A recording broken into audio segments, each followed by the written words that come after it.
E eu vou conversar agora com Ederson Viana, mestre em administração de empresas, administrador e contador, especialista em planejamento e projetos, contabilidade gerencial e controle financeiro, além de consultor corporativo e sócio fundador do grupo Destra.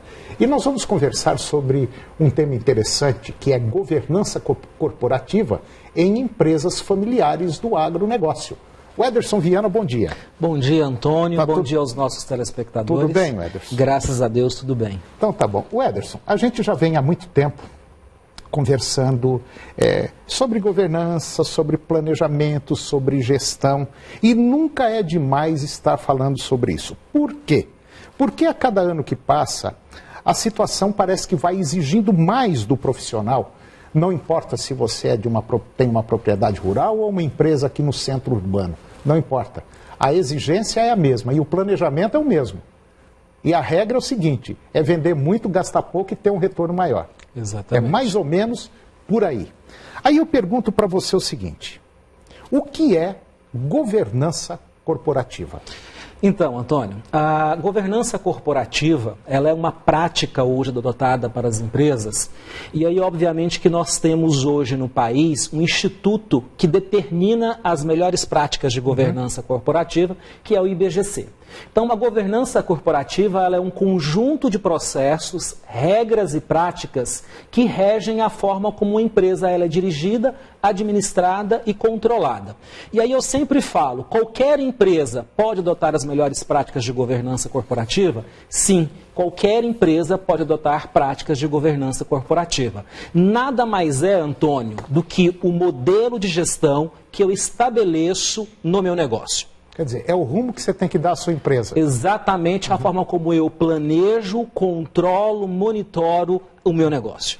Eu ouço muitos produtores rurais, principalmente donos de fazenda, proprietários, dizer o seguinte, não, lá faz do meu jeito, tem que ser assim, tem que ser assim. E às vezes eu fico me perguntando o seguinte, como eu já fiz essa pergunta várias vezes, quantas arrobas por hectare que você está produzindo? Ah, não, mas isso aí depende, aí a resposta nunca tem. É sempre muito subjetiva, né, Antônio? Muito subjetivo, a coisa foge, sai do rumo e a resposta que eu gostaria de ter, eu não tenho essa resposta, infelizmente. Então, eu acho que tudo isso é uma questão única e exclusiva da pessoa também aceitar esse jogo, esse processo, né? Exatamente, Antônio. Eu acho que é uma mudança de modelo mental, é uma mudança em que você precisa, de fato, buscar profissionalizar o seu negócio, a gestão do seu negócio e principalmente entender que no momento em que nós estamos hoje no país, eu só vou conseguir ter melhores resultados se eu fizer de uma forma diferente. Eu sempre digo o seguinte, aquilo que não é medido, ele não é controlado. Isso quer dizer, é o princípio básico, né? Exatamente. E fala em princípio básico, quais são os princípios básicos da governança? E é exatamente nesse ponto, Antônio, que o Instituto Brasileiro de Governança Corporativa, no momento em que ele estabeleceu as melhores práticas de gestão, ele estabeleceu alguns princípios que a organização ela precisa de fato, então, estabelecer e cumprir. Primeiro, a questão da transparência. Toda empresa que tem governança corporativa, ela tem que se preocupar com a transparência. Transparência nos números, a transparência na responsabilidade, a transparência nos relacionamentos. Equidade, que é igualdade. Então, nós precisamos ter uma igualdade de tratamento dentro dessa organização e eu preciso me preocupar sempre com a prestação de contas. Então, ou seja, uma organização com governança corporativa, ela precisa se preocupar com os números, com o resultado e com o modelo de gestão e de relatórios que eu estabeleço nessa prestação de contas. E por último, o último que nós temos hoje é a responsabilidade corporativa, que é realmente um pilar extremamente importante, Antônio, a partir do momento em que eu penso o seguinte, eu não mais estou olhando para aquilo que é pessoal, ou seja, para as vontades pessoais dos sócios, mas sim para os valores da corporação e olhando para o resultado que a empresa precisa de fato alcançar para que ela se perpetue no mercado em que ela atua. E muita gente que não se planejou, como diz no linguajar popular, infelizmente, dançou. É isso mesmo, Edson? Exatamente, Antônio. As empresas que estão passando por dificuldade e elas têm uma cultura de planejamento são empresas que conseguem superar mais facilmente a crise, diferentemente das empresas que não têm nenhum tipo de planejamento. Aí eu te pergunto, e o que a minha empresa ganha com a governança corporativa? Essa é a pergunta que todo empresário deve fazer, né, Antônio? O que é que, de fato, a empresa pode ganhar quando eu implanto um modelo de gestão, quando eu implanto as melhores práticas de governança corporativa?